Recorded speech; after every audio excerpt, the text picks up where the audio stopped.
Assalamualaikum warahmatullahi wabarakatuh. Pada kesempatan ini kami dari kelompok 5 dengan anggota Riani Raka Kusuma dengan NIM 206151003, Hanifah Putriani dengan NIM 206151007, Ananda Mulya Eka Pradesti dengan NIM 206151013, dan saya sendiri Syafrida Riza Aulia dengan NIM 206151022 dari kelompok 5 dengan tema Sastra Perjalanan atau Globalisasi dari TBI 3A mata kuliah Sastra Kontemporer.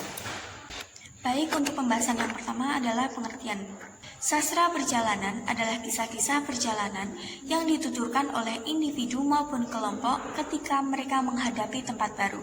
Sastra perjalanan adalah genre sastra diantaranya seperti sastra luar ruangan, buku panduan perjalanan, penulis alam, dan memoir perjalanan. Karya-karya sastra perjalanan biasanya berisi mengenai gambaran yang detail mengenai pengalaman dan persepsi penulis terhadap suatu tempat. Kemudian pengertian sastra perjalanan menurut para ahli. Thomson menyebutkan bahwa sastra perjalanan dapat memanjakan pembaca yang ingin mendapatkan hal-hal yang eksotis atau sekedar petualangan untuk mendapatkan berita dunia yang luas ini dengan cara yang mudah. Selanjutnya, Cocker mengatakan bahwa traveling adalah salah satu pintu terbesar untuk kebebasan manusia, dan travel writing adalah media untuk merayakan kebebasan tersebut.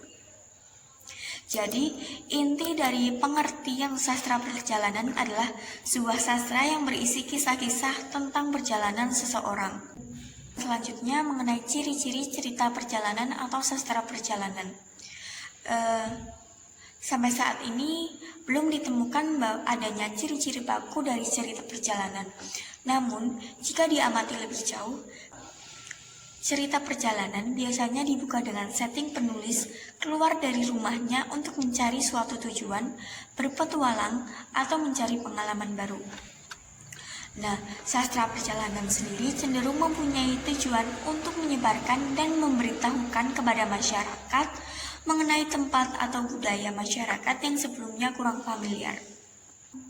Selanjutnya, sastra perjalanan kebanyakan menggunakan bahasa yang tergambarkan secara signifikan dengan eksplorasi laporan perjalanan dengan latar atau plot. Sastra perjalanan lebih diarahkan ke bentuk subgenre sebagai sastra perjalanan modern cerita perjalanan. Namun, jika diamati lebih jauh, cerita perjalanan biasanya dibuka dengan setting penulis keluar dari rumahnya untuk mencari suatu tujuan, berpetualang, atau mencari pengalaman baru.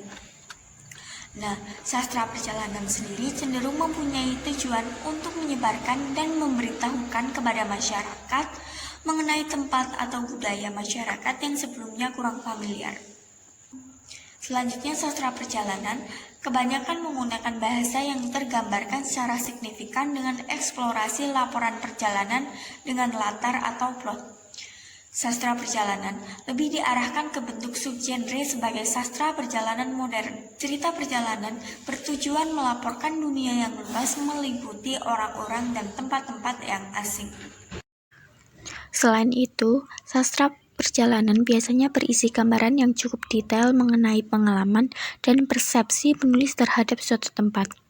Gambaran cerita perjalanan biasanya disampaikan dengan sudut pandang aku. Bahasa kiasan dan perbandingan mampu membuat seseorang seakan berada pada tempat yang diceritakan. 3. Contoh dan sinopsis dari sastra perjalanan. Judul karya sastra tema perjalanan, Laskar Pelangi karya Adera Hirata 2005, 5 cm karya Doni Dirgantoro 2005, Garis Waktu karya Firsa Bersari 2016, Neneka Traveler karya Trinity 2014, Garis Waktu karya Firsa Bersari 2016. Sinopsis dari novel Tapak Jejak. Identitas novel, judul Tapak Jejak, penulis Firsa Bersari, penerbit Media Kita, tahun cetak pertama 2019, jumlah halaman 312 halaman. Sinopsis novel. Kisah perjalanan Bung, sapaan akrab dari Firsa Bersari, berlanjut pada buku yang bertajuk Tapak Jejak yang resmi rilis pada 17 Agustus Kisah berawal dari niat dan tujuan berbeda Bung dan dua sahabatnya yaitu Anissa Andini atau yang akrab disapa Prem dan Baduy memulai perjalanan menyusuri Indonesia. Dalam perjalanannya, Bung bercerita bahwa ia bertemu banyak sahabat baru setiap tempat yang ia singgahi dan mereka berasal dari berbagai kalangan. Ada Sarah, Novi, Agus, Desi yang bekerja di CWT Akademik Universitas Papua. Para anggota komunitas pencinta alam di berbagai kalangan yang didatangi Bung, Irfan yang gigih dari Banda Nerai dan masih banyak lagi sahabat lainnya. Di setiap tempat yang berbeda pasti memiliki keindahan alam, budaya, tradisi, hingga cerita daerah yang berbeda-beda.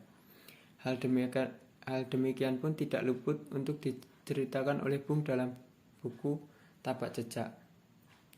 Dalam perjalanannya pula, Bung akhirnya sampai hingga perbatasan Indonesia dengan Papua Nugini.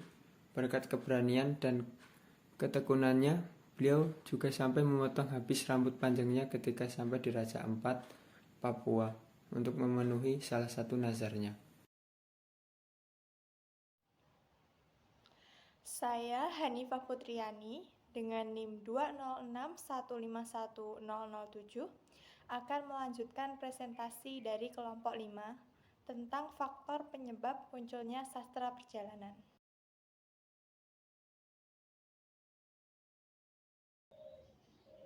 Faktor penyebab munculnya sastra perjalanan. Sejak beberapa tahun lalu, masyarakat diramaikan dengan budaya melakukan perjalanan dan mengabarkannya melalui berbagai bentuk catatan perjalanan. Hal ini dapat dilihat dari kecenderungan masyarakat untuk melaporkan perjalanan yang sedang dilakukan kepada khalayak luas. Mereka pergi ke suatu tempat, baik yang asing maupun yang familiar, dan melaporkannya dalam bentuk foto, video, atau tulisan.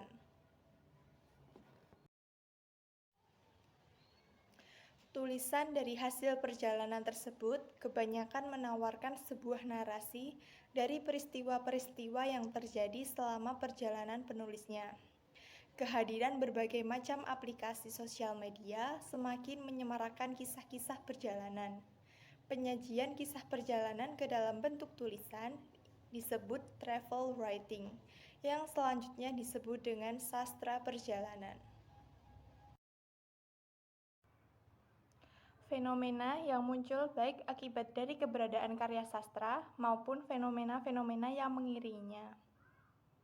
Pengaruh globalisasi dalam sastra telah melahirkan kreativitas bagi para sastrawan untuk menciptakan karya-karya yang sesuai dengan situasi dan perkembangan zamannya.